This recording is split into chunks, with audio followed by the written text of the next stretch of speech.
चलिए next question देखते हैं। 16 नंबर का क्वेश्चन है, क्षेत्रमिति का 16 नंबर क्वेश्चन है। एक समबाहु त्रिभुज के मार्ग में प्रत्येक भुजा की लंबाई 25 मीटर है। यदि मार्ग बनाने में 50 रुपये प्रति मीटर व्यय होता है। पहले हमने क्या सिखाया है, क्वेश्चन को आप पढ़िए क्या क्वेश्चन कह रहा है और लिखते जाइए।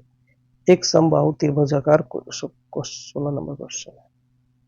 एक समबाहु समबाहु मतलब सभी भुजा बराबर हो, ठीक है। एक समबाहु त्रिभुजाकार मार्ग है, ठीक है। मतलब मार्ग यहाँ से शुरू हुआ, यहाँ आया, यहाँ से यहाँ आया, यहाँ से यहाँ आया, ठीक है। अब प्रत्येक भुजा की लंबाई 25 है। ई भी 25, ई भी 25 और ई भी 25 सब मीटर में है, ठीक है। ई भी मीटर, ई भी मीटर, ई भी मीटर, ठीक है। चलिए अब क्या कह रहा है कि प्रत्येक यदि, यहाँ तक तो समझ गए। अब कह रहा है यदि मार्ग बनाने में 50 रुपये प्रति मीटर व्यय होता है तो कुल व्यय कितना खर्चा हो। तो हम मेरा जो रास्ता है, रास्ता यहाँ से यहाँ चलना है, यहाँ चले, यहाँ से यहाँ आए तो 25 मीटर चले, ठीक। फिर इधर से इधर गए, फिर 25 मीटर चले, फिर यहाँ से यहाँ गए, फिर 25 मीटर चले, टोटल हो गया 75 मीटर, ठीक है। तो 75 मीटर, 1 मीटर चल रहा है यहाँ से, मतलब शुरू किया हमको यहाँ से यहाँ 1 मीटर चलने में हमको लग रहा है 50 रुपया। तो टोटल कितना मीटर चलना है, 75 मीटर। तो 75 गुने 50 कितना हो गया, 25 25 7 25 35 रुपये 37 3750 रुपये पूरा खर्चा कितना होगा, 3750 रुपया, समझे। यह फॉर्मूला से बनाइएगा तो समबाहु त्रिभुज के परिमाप बराबर होता है 3 गुने भुजा। कितना होता है, 3 गुने भुजा, 3 गुने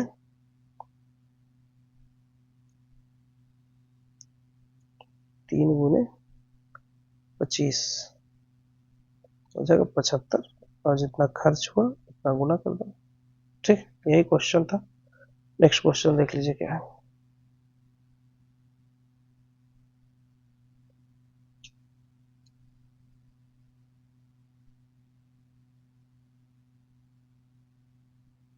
नेक्स्ट क्वेश्चन है, एक आयत की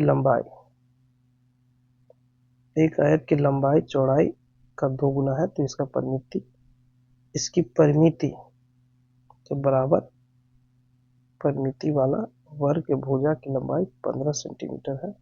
तो आयत की लंबाई और चौड़ाई ज्ञात कीजिए। देखिए क्वेश्चन क्या कह रहा है, क्वेश्चन समझिए। सबसे पहले बहुत आसान है, बहुत चीजें इसमें है, बता देते क्या है इसमें, क्वेश्चन क्या कह रहा है। चलिए शुरू करते हैं।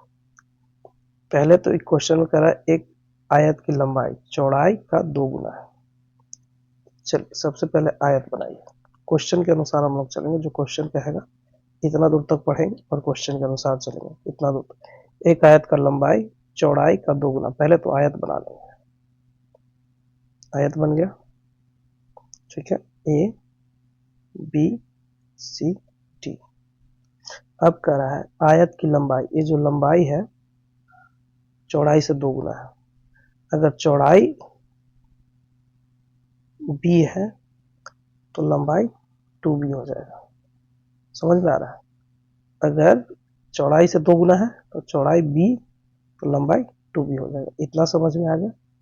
अब क्या कर रहा है, इसकी परिमिति के बराबर परिमिति वाले वर्ग के भुजा, एक वर्ग भी है। सबसे पहले एक दूसरा क्वेश्चन कुछ इसमें कह रहा है वर्ग भी है, ठीक है, ये वर्ग है। अब चलिए वर्ग में क्या है, ए बी, ए भी नाम दे दे या दूसरा नाम दे दीजिए। इसका नाम दे दीजिए सी, और डी एन है, सी डी में ई एफ जी एच, ठीक है। अब क्या कर रहा है, इसके परिमिति के बराबर परिमिति वाले वर्ग के भुजा की लंबाई 15 सेंटीमीटर है। आयत की लंबाई, इसकी परिमिति के बराबर परिमिति वाले, इसी के परिमिति के बराबर इसका परिमिति और इसका परिमिति को जी है बराबर है। ठीक है, तो वर्ग के भुजा की लंबाई ज्ञात करें। दोनों की परिमिति क्या है, बराबर है। तो हमको तो किसी का परिमिति नहीं पता है, नहीं पता है। ठीक है, अब चलिए करना क्या है। करना आपको ये है कि वर्ग के भुजा की लंबाई कितना दे रखा है, 15। ये भी 15, ये भी 15, ये भी 15, कितना दे रखा है, 15। ठीक है, तो जब 15 दे रखा है तो इसका परिमिति क्या हो जाएगा, परिमिति, वर्ग की परिमिति क्या हो जाएगा। सबसे पहले वर्ग के भुजा दे रखा है, वर्ग के परिमिति के बारे में सोचेंगे। वर्ग के परिमिति कितना हो जाएगा, 4 गुने भुजा, कितना हो जाएगा, 4 गुने 15, कितना हो जाएगा,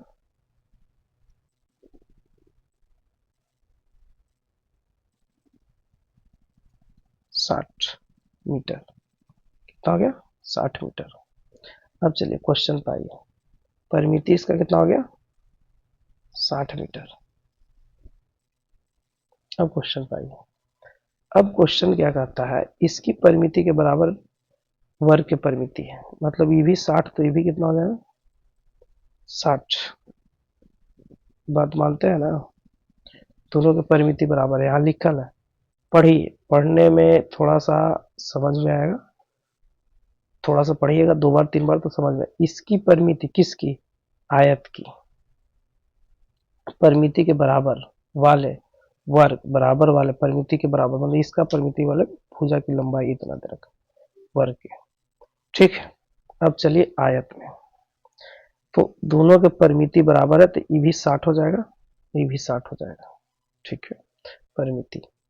अब देखिए, अब क्या कह रहा है कि अंतिम में क्या कर रहा है, आयत की लंबाई और आयत की चौड़ाई ज्ञात कीजिए। तो देखिए, पहले ही बता दिया है कि लंबाई जो है चौड़ाई से 2 गुना है, 2 गुना लिख दिया, परिमिति भी दे दिया। आयत के परिमिति क्या होता है, आयत के परिमिति बराबर फॉर्मूला क्या होता है, 2 इंटू एल प्लस बी होता है। चलिए आगे, परिमिति कितना दे रखा है, 60, 2 इंटू लंबाई कितना है, 2 गुना 2b, और चौड़ाई कितना है, b। इधर से इधर आएगा तो इसे कट जाएगा, बचा कितना, 30, 2 1 3b। ठीक है, अब 3 से इधर बराबर क्या है, इधर जाएगा, भागा में जाएगा, 3/30/3 बराबर b। कटा, कितना आ गया, b बराबर आ गया 10। कितना आ गया, 10। तो चौड़ाई कितना आ गया, 10। तो चौड़ाई जब 10 आ गया तो लंबाई कितना आएगा, लंबाई कितना है, 2 गुना 2b, तो 2 गुने 10 हो गया 20। कितना हो गया, 20। अब चलिए हम लोग चेक कर लेते हैं सही है कि नहीं है। तो चेक करने के लिए क्या हो जाएगा, 2 को लंबाई होता है उसमें, 2 को जोड़ दे, 20 दूनी 40, और 2 को चौड़ाई है, 10 दूनी 20, परिमिति कितना आ गया, 60। इसका मतलब ये हम लोग का सही है। समझे, बहुत आसान है क्वेश्चन, बहुत आराम से बन गया।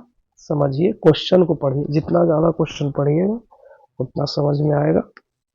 क्षेत्रमिति का आपका क्वेश्चन खत्म हो गया, नेक्स्ट चैप्टर चालू करेंगे।